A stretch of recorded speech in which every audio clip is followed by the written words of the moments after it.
भूतेर्महद्भिर्य इमा पुरो विभुः निर्मायशेते यदमूषु पूरुष भुङ्क्ते गुणान् षोडश षोडशात्मका सोऽलं कृषीष्ट भगवान् वचांसि मे।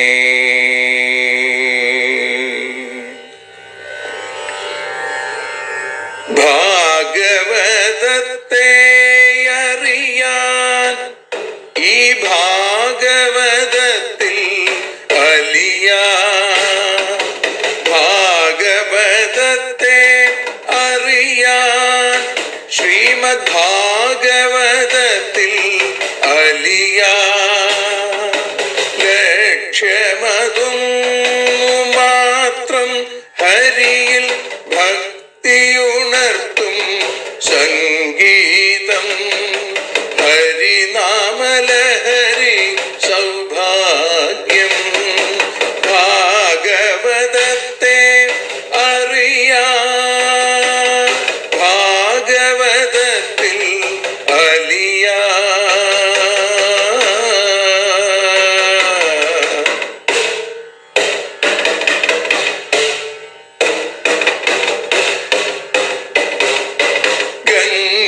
ഗംഗാപതിയുടെ പുത്രൻ സുന്ദര ഗണനായകനോ തുണ ചെയ്യൂ. ഗംഗാപതിയുടെ പുത്രൻ സുന്ദര ഗണനായകനോ തുണ ചെയ്യൂ. വീണയിൽ സംഗീത സാഗരം തീർക്കുന്ന വാണീദേവിയും കാക്കേണേ എന്നിൽ ഭാഗവത കഥ നിറയേണേ. ഭാഗവതത്തെ അറിയാൻ ഭാഗവതത്തിൽ അലിയാൻ.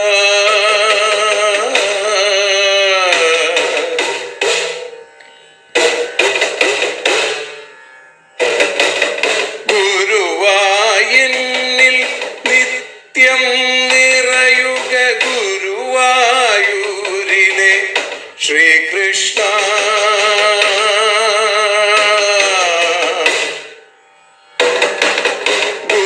ഗുരുവായൂരിൽ നിത്യം നിറയുക ഗുരുവായൂരിലെ ശ്രീകൃഷ്ണ.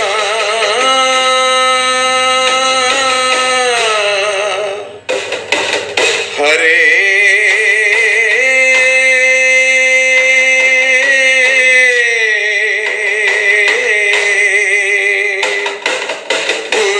ഗുരുവായൂരിൽ നിത്യം നിറയുക ഗുരുവായൂരിലെ ശ്രീകൃഷ്ണ. കണ്ഠം തന്നിൽ ഗാനം നിറയാൻ കണ്ണാ നീ താൻ തുണയേകു.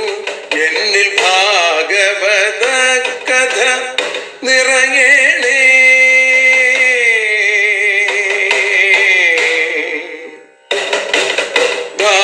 ഭാഗവതത്തെ അറിയാൻ ഭാഗവതത്തിൽ അലിയാൻ.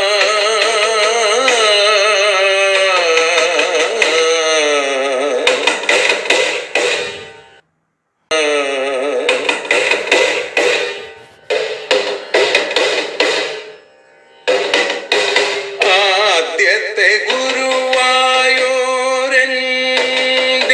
അച്ഛനുപാദ നമസ്കാരം. ആദ്യത്തെ ഗുരുവായൂരനുടെ അച്ഛനുപാദ നമസ്കാരം. അമ്മിഞ്ഞപ്പാൽ മധുരം നൽകിയ അമ്മേ നീ വരമേകേണേ. എന്നിൽ ഭാഗവത കഥ നിറയേണേ.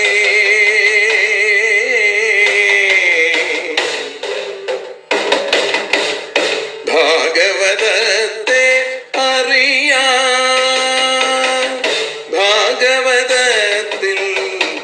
അലിയാ.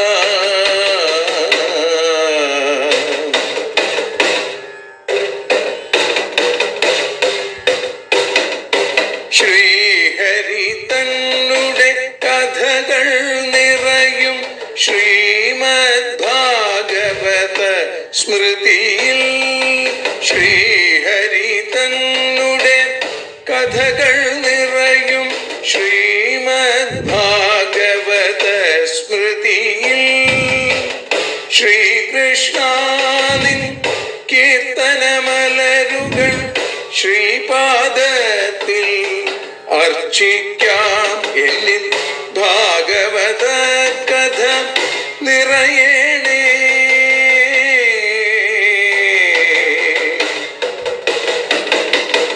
ഭാഗവതത്തെ അറിയാൻ, ഭാഗവതത്തിൽ അലിയാൻ. ലക്ഷ്യമതൊന്നു മാത്രം ഹരിയിൽ ലഹരിയുണർത്തും സംഗീതം. ഭക്തിയുണർത്തും സാഫല്യം. ഭക്തിയുണർത്തും സൗഭാഗ്യം. ഭാഗവതത്തെ അറിയാൻ,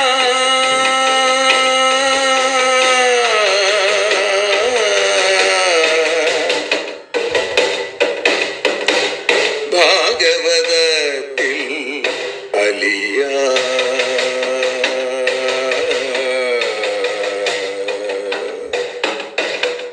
ഭാഗവതത്തിൽ അലിയാൻ.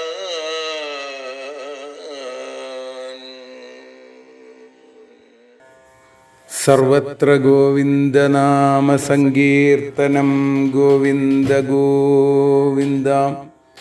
ഹരേ രാമ രാമ രാമ ഹരേ ഹരേ. ഹരേ കൃഷ്ണ കൃഷ്ണ കൃഷ്ണ ഹരേ ഹരേ. പീതാംബരം കരവിരാജിത ശംഖചക്രകൗമോദഗീ സരസിജം കരുണാസമുദ്രം രാധാസഹായമതിസുന്ദരമന്ദഹാസം വാതാലയേശമനിശം ഹൃദി ഭാവയാമി. ശ്രീഗുരുവായൂരപ്പാ ശരണം. ഭഗവാന്റെ അപദാനങ്ങൾ നിറഞ്ഞ ശ്രീമദ് ഭാഗവതം, അതിനെ അറിയാനലിയാൻ എന്ന രീതിയിൽ ഭാഗവത പ്രഭാഷണം തുടങ്ങിയിട്ട് ഇന്ന് 837 ദിവസം. ശ്രീമദ് ഭാഗവതം ഏകാദശ സ്കന്ധത്തിലെ 20 അധ്യായത്തിൽ 6 ശ്ലോകം മുതലാണ് നമ്മൾ ഇന്ന് അനുസ്മരിക്കുന്നത്. ഇന്നലെ ഉദ്ധവൻ്റെ ചോദ്യങ്ങളാണ് നമ്മൾ അനുസ്മരിച്ചത്, 5 ശ്ലോകങ്ങൾ.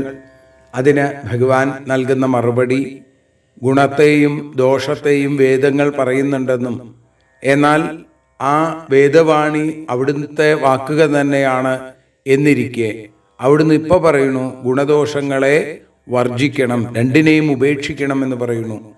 അതുകൊണ്ട് ഇത് എങ്ങനെ സംഭവിക്കണു? എൻ്റെ മനസ്സ് വല്ലാതെ ഭ്രമിച്ചു പോയിരിക്കണു ഭഗവാനെ എന്ന് പറയുമ്പോൾ ഭഗവാൻ മറുപടിയായിട്ട് പറയുന്നു, യോഗാസ്ത്രയോ മയാ പ്രോക്ത നൃണാം ശ്രേയോ വിധിൽസയാ ജ്ഞാനം കർമ്മച ഭക്തിശ്ച നോപായോന്യോസ്തി കുത്രചിൽ. നൃണാം ശ്രേയോ വിധിൽസയാ, മനുഷ്യർക്ക് ശ്രേയസ്സുണ്ടാവാൻ വേണ്ടി ജ്ഞാനം, അറിവ്, കർമ്മം, നിഷ്കാമമായി കർമ്മം ചെയ്യൽ, ഭക്തി ച ഭജനം. അങ്ങനെ 3 തരത്തിലുള്ള ത്രയഹ യോഗ, 3 യോഗങ്ങൾ മയാ പ്രോക്ത എന്നാൽ പറയപ്പെട്ടതാണ്. കുത്രചിൽ അന്യ ഉപായ ന അസ്തി, ഒരിടത്തും മറ്റൊരു ഉപായം ഇല്ല തന്നെ. അപ്പൊ വേദത്തിൽ പറഞ്ഞത് അധികാരിഭേദമനുസരിച്ചിട്ടാണ്. അന്യോന്യം വിരോധമുണ്ടെന്ന് തോന്നാവുന്ന ഓരോ കർമ്മങ്ങളും ആ കർമ്മങ്ങൾ കൊണ്ട് സാധിക്കുന്നത് ഒരേ ഒരു ഫലത്തെയാണ് എന്ന് കാണിക്കുന്നു. അതുകൊണ്ട് സാധ്യമായ വിഷയത്തിന് ഭേദമില്ല. ഒരു കാര്യം സാധിക്കാൻ പല സാധനാരൂപങ്ങളായിട്ടുള്ള മാർഗങ്ങൾ കാണിച്ചു കൊടുക്കണു വേദത്തിൽ എന്ന് മാത്രമേ ഉള്ളൂ എന്നാണ്. അതുകൊണ്ട് അന്യോന്യ വിരോധമില്ലെന്ന് കാണിക്കാൻ ഒരുങ്ങിയ ഭഗവാൻ ഉദ്ധവനോട് യോഗഭേദങ്ങളെക്കുറിച്ച് പറയുകയാണ്. ധർമ്മം, അർത്ഥം, കാമം, മോക്ഷം, ഇതാണ് പുരുഷാർത്ഥങ്ങൾ. ഇത് നാലും മനുഷ്യർക്ക് സാധിക്കേണ്ടെന്ന പുരുഷാർത്ഥമാണ്. ഇതിൽ പരമപുരുഷാർത്ഥം എന്ന് പറയുന്നത് ഏതാ? അത് മോക്ഷമാണ്. മനുഷ്യരെല്ലാവരും ഒരേ ബുദ്ധിയും ഒരേ ചിന്താസരണികളുമുള്ള ആളുകളാവില്ല. പുണ്യപാപ കർമ്മഭേദം കൊണ്ട് ബുദ്ധിയും ഓരോരുത്തരിലും പലതരത്തിലായിരിക്കും.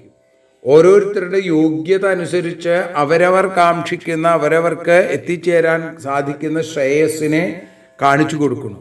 അത് സമ്പാദിക്കാനുള്ള മാർഗങ്ങൾ 3 തരത്തിൽ ഞാൻ കാണിച്ചു കൊടുത്തു എന്നാണ്. ഈ 3 വഴികളിലൂടെ പോകുന്ന ആളുകൾക്കും ഒരു സ്ഥലത്ത് തന്നെ എത്തിച്ചേരാം. ആ മാർഗങ്ങളെയാണ് യോഗങ്ങൾ എന്ന് പറയുന്നത്. അപ്പം നിഷ്കാമ കർമാനുഷ്ഠാനം എന്ന കർമ്മയോഗം, നിർവ്യാജമായ പ്രേമത്തോടെ എല്ലാത്തിനെയും ഈശ്വരഭാവന കാണുന്ന ഭക്തിയോഗം, ജഡവസ്തുക്കളെ തള്ളിക്കളഞ്ഞ് ആ ചിദ്വസ്തുവിനെ അറിയുക എന്നുള്ളത് ജ്ഞാനയോഗം. ഇതാണ് 3 യോഗങ്ങൾ: കർമ്മകാണ്ഡം, ദേവതാകാണ്ഡം, ജ്ഞാനകാണ്ഡം. ഈ 3 മാർഗങ്ങളെയും വേദത്തിൽ ഞാൻ പറഞ്ഞിട്ടുണ്ട്. അതുകൂടാതെ മറ്റു വഴികളൊന്നുമില്ല എന്നാണ്. ഏതു മാർഗവും ഈ 3 യോഗങ്ങളിൽ പെടും.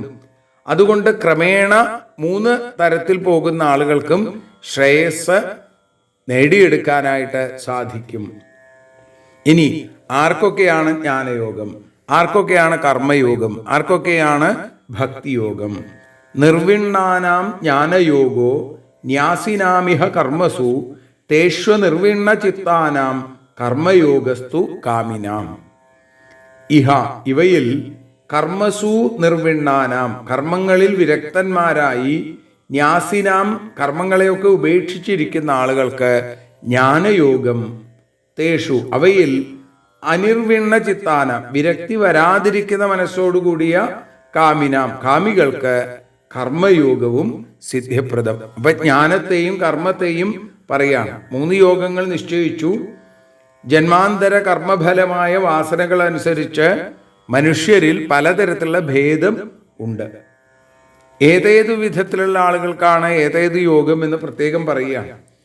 കർമ്മങ്ങൾ ദുഃഖഹേതുക്കളാണ്, കർമ്മങ്ങൾ എന്നും നമുക്ക് വിഷമത്തെ നൽകും എന്ന് തിരിച്ചറിഞ്ഞ് ആ വിചാരധാരയിലൂടെ സ്വർഗാദിഫലങ്ങളിലുള്ള ആഗ്രഹം പോലും ഉപേക്ഷിച്ചിരിക്കുന്ന വിരക്തന്മാർ, അവർ കർമ്മങ്ങളെ ഉപേക്ഷിക്കും. അവർക്ക് ഏറ്റവും നല്ലത് ഏതാണ്? അവർക്ക് ജ്ഞാനയോഗമാണ് നല്ലത്. അപ്പോ വിരക്തി വരാതെ കർമ്മങ്ങൾ കൊണ്ട് സിദ്ധിക്കുന്ന സ്വർഗാദി ലോകങ്ങൾ നിസ്സാരമാണെന്ന് തോന്നാതിരിക്കുന്ന ആളുകളുണ്ട്.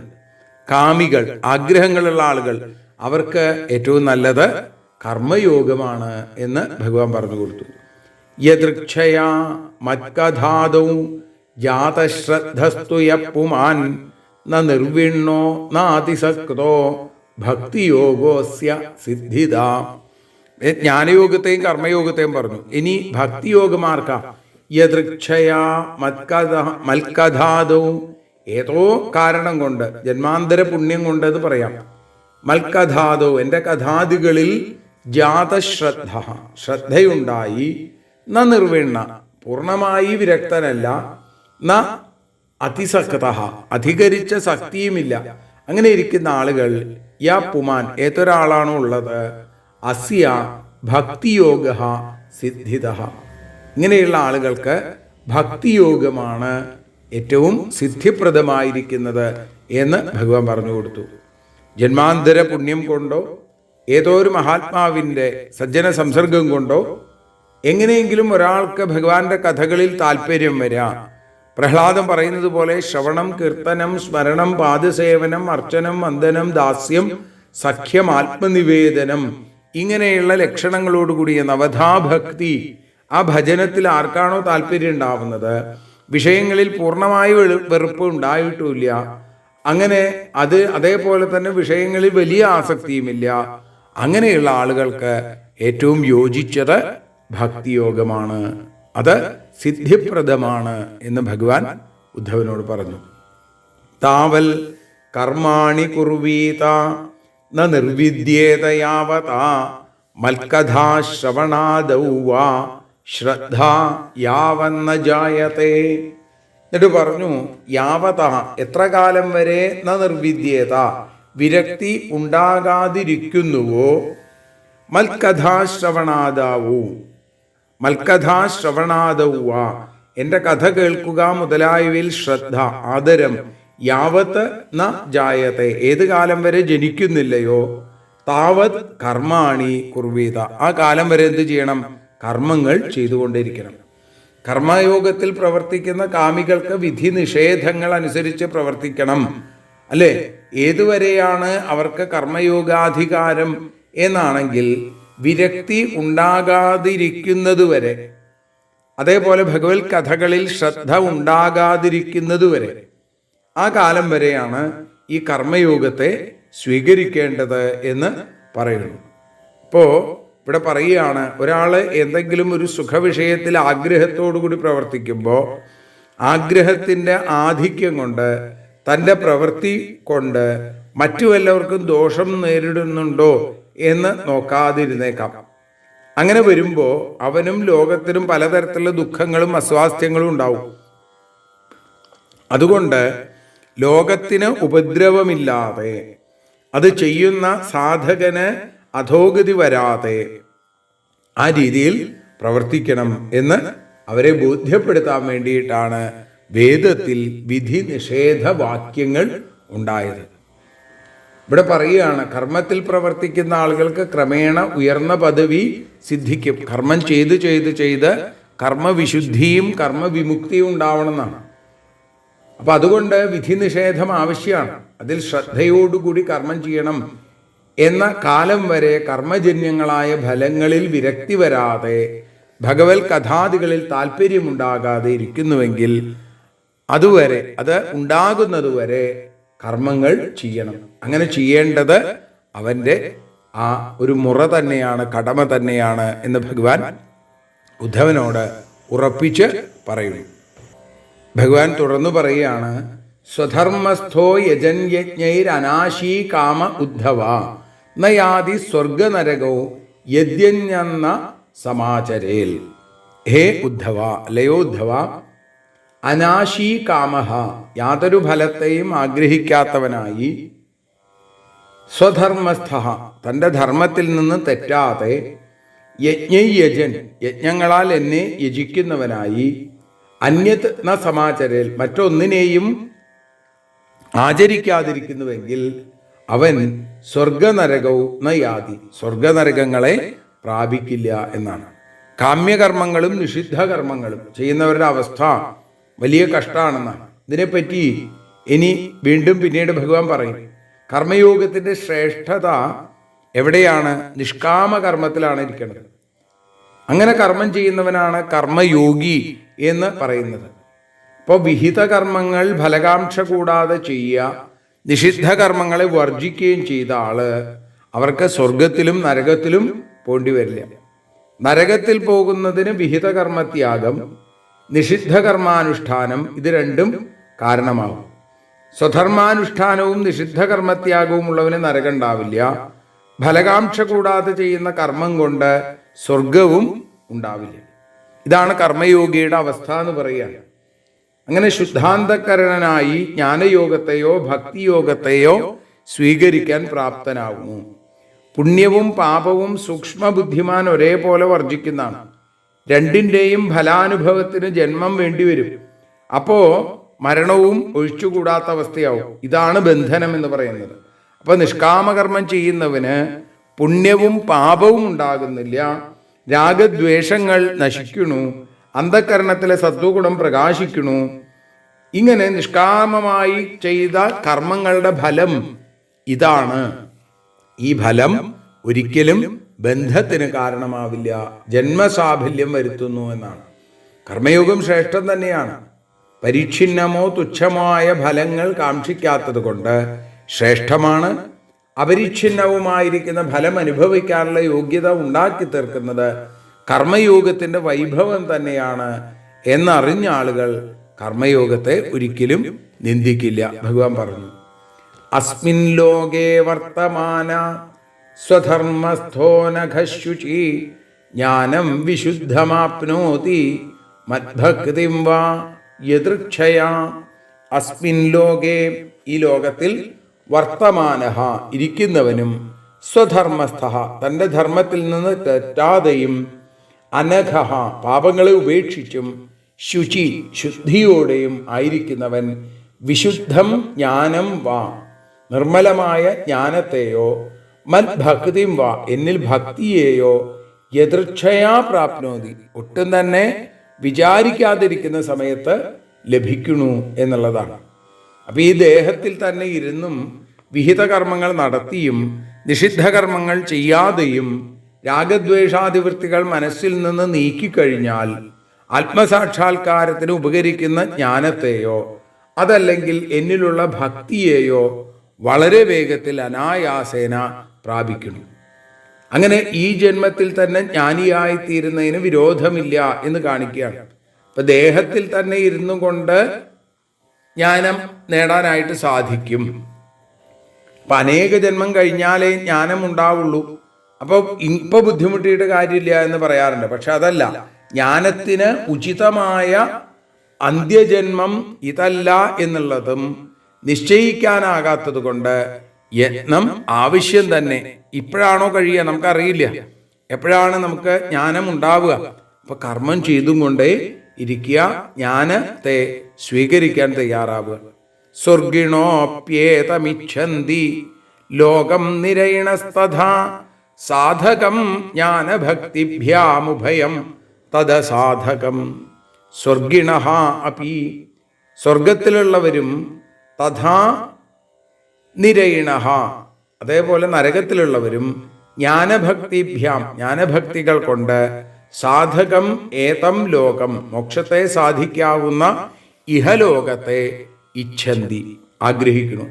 ഉഭയം തദസാധകം എന്നാണ്. ഇത് രണ്ടും മോക്ഷത്തിന് ഉചിതമല്ല ഭഗവാൻ പറയാണ്.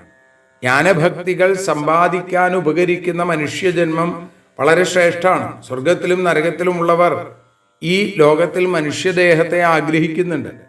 കാരണം രണ്ട് സ്ഥാനങ്ങളിലും ഉള്ളവർക്ക് ജ്ഞാനവോ ഭക്തിയോ ഉണ്ടാവാൻ തരമില്ല. സ്വർഗത്തിൽ വിഷയസുഖം, നരകത്തിൽ ദുഃഖം. ഇപ്പം ഈ മനുഷ്യലോകം അങ്ങനെയല്ല. ജ്ഞാനഭക്തി ദ്വാരാ മുക്തി പ്രാപിക്കാമെന്നും അതുകൊണ്ട് സ്വർഗത്തിലുള്ളവരും നരകത്തിലുള്ളവരും ഈ മനുഷ്യജന്മം കിട്ടാനായിട്ട് മോഹിക്കുന്നവരാണ്, ആഗ്രഹിക്കുന്നവരാണ് എന്ന് ഭഗവാൻ ഉദ്ധവന് പറഞ്ഞു കൊടുക്കുന്നു. നരസ്വർഗതിം കാംക്ഷേ നാരകിം വാ വിചക്ഷണ നേമം ലോകം ച കാംക്ഷേത ദേഹാവേശാൽ പ്രമാദ്യതി.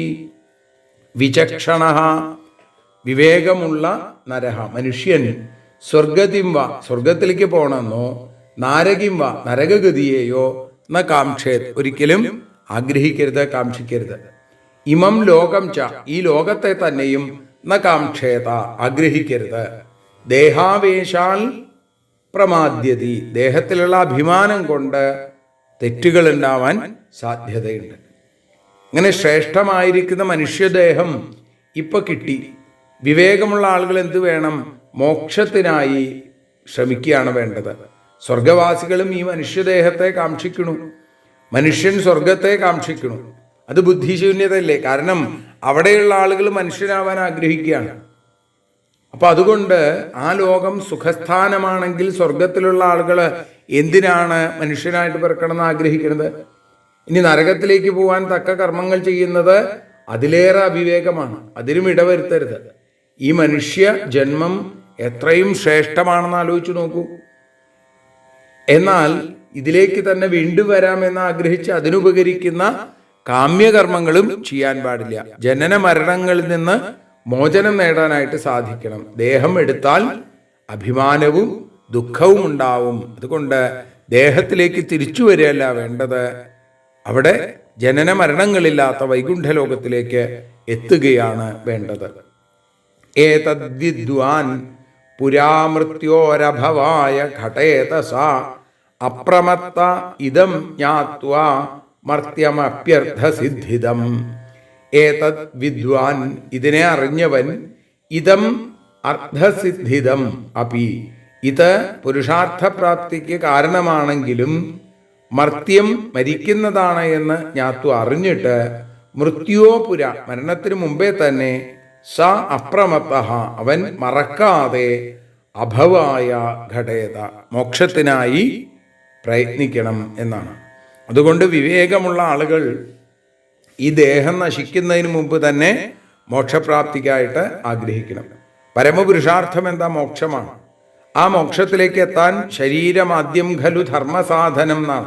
ഈ ശരീരമാണ് ശ്രേഷ്ഠം. ബുദ്ധിമാന്ദ്യമില്ലാതിരിക്കണം. നശിച്ചു പോകുന്നതാണെങ്കിലും നാശരഹിതമായ പരമപദവി പ്രാപിക്കാൻ ഈ നശിക്കുന്ന ദേഹം ഉണ്ടാവണം. അപ്പോൾ ഇവിടെ പറയുകയാണ്, ലൗകികമായ സുഖദുഃഖാദികൾ കുറെ അനുഭവിക്കാം, പിന്നെ മോക്ഷത്തിനായിട്ട് ശ്രമിക്കാം എന്നല്ല.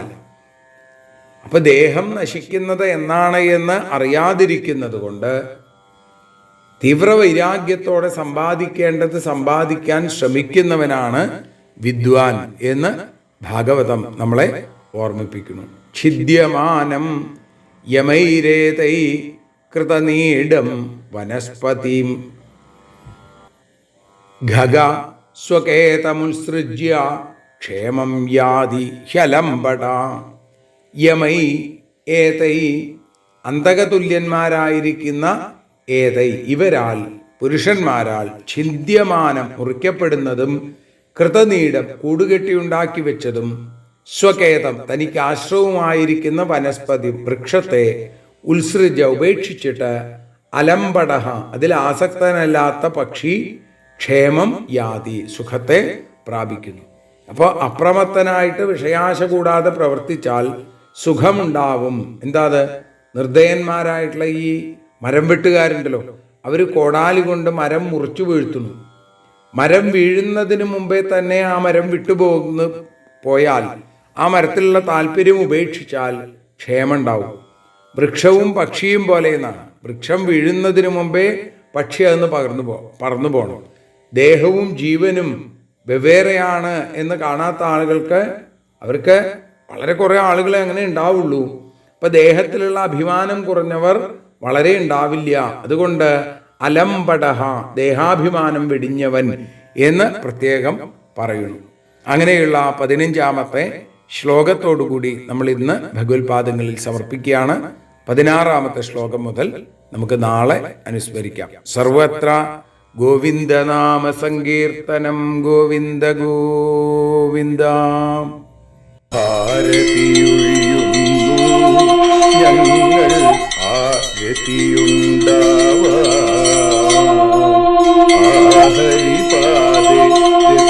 ഹരിപാദത്തിയുണ്ടാകാൻ ആരതിയൊഴിയുന്നു.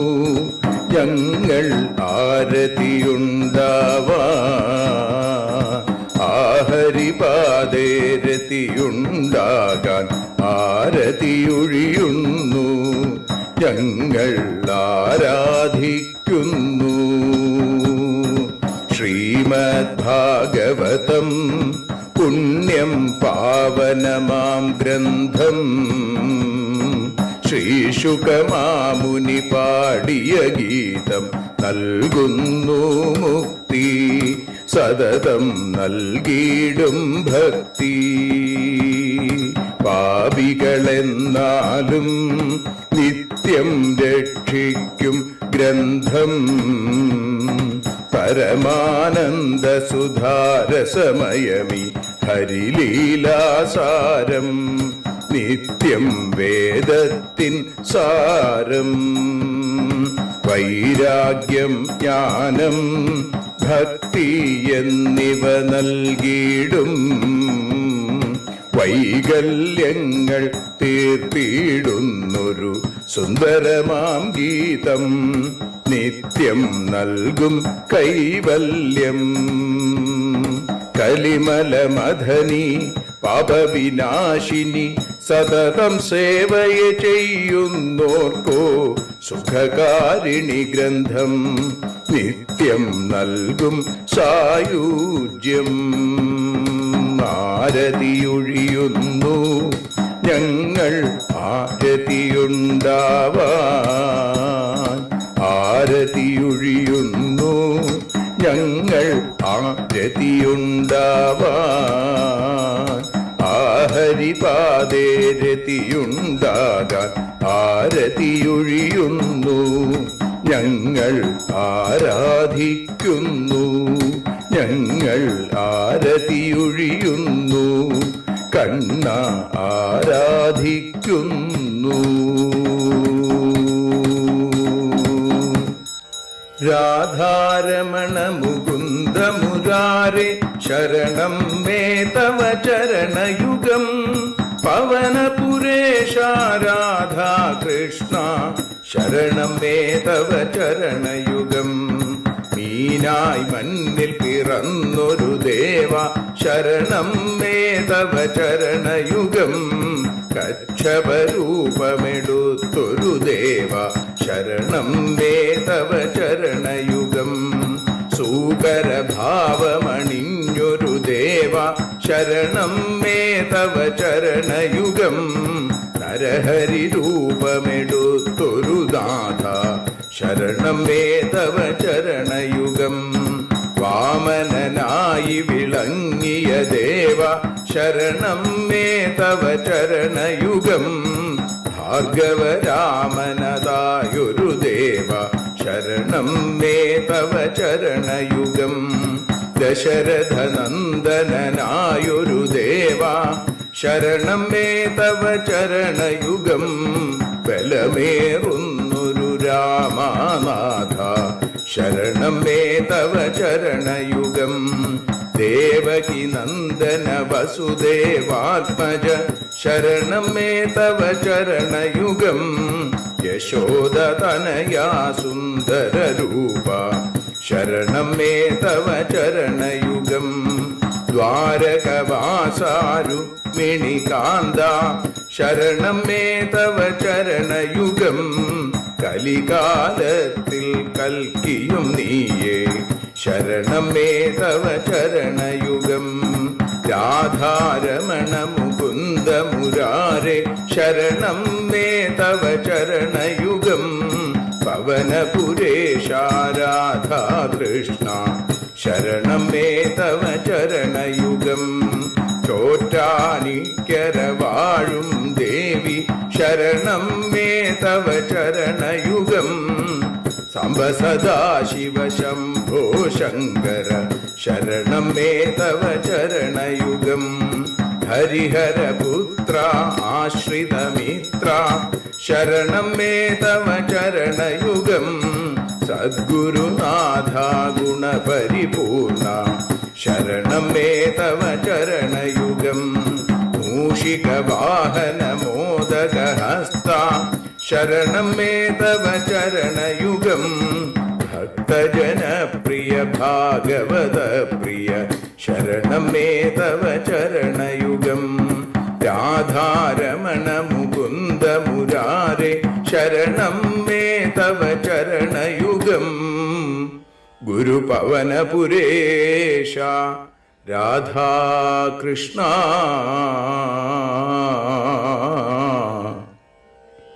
ശരണം മേ തവ ചരണയുഗം.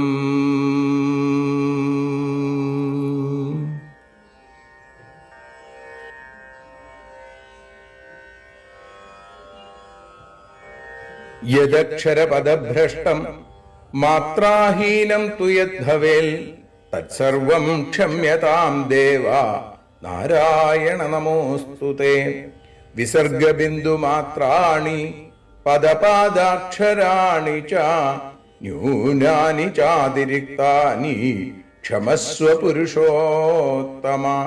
മന്ത്രഹീനം ക്രിയാഹീനം ഭക്തിഹീനം ജനാർദ്ദന യൽപൂജിതം മയാ ദേവ പരിപൂർണം തദസ്തു തേ. കായേന വാചാ മനസേന്ദ്രിയൈർവാ ബുദ്ധ്യാത്മനാ വാ പ്രകൃതേ സ്വഭാവാൽ കരോമി യദ്യൽ സകലം പരസ്മൈ നാരായണായേതി സമർപ്പയാമി. സ്വസ്തി പ്രജാഭ്യ പരിപാലയന്താം ന്യായേന മാർഗേണ മഹീം മഹീഷ. ഗോബ്രാഹ്മണേഭ്യഃ ശുഭമസ്തു നിത്യം ലോകാഃ സമസ്താഃ സുഖിനോ ഭവന്തു. ലോകാഃ സമസ്താഃ സുജനാ ഭവന്തു.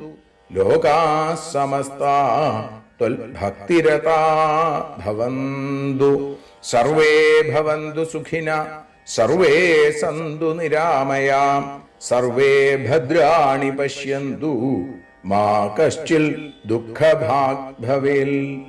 അസതോ മാ സദ്ഗമയ തമസോ മാ ജ്യോതിർഗമയ മൃത്യോർമാ അമൃതം ഗമയ. ഓം ശാന്തി ശാന്തി ശാന്തി. ഹരി ഓം.